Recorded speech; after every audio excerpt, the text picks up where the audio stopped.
شركة ديلفي اللي وصلتني اليوم منها مراسلة تؤكد الاستقرار ديالها بمدينة مكناس باستثمار 400 مليون ديال الدرهم يعني عدد ديال مناصب الشغل 3500 منصب شغل.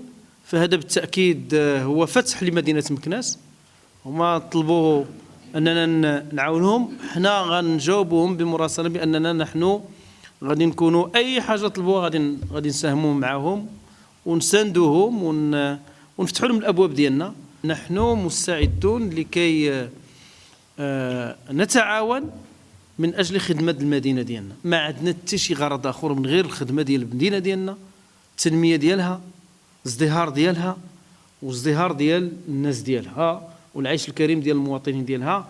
كنظن ما كاينش شي واحد اللي يختلف معنا إذا قلنا له حنا مدينا له يدنا من أجل هذا الشيء وغيقولنا لنا. شكرا.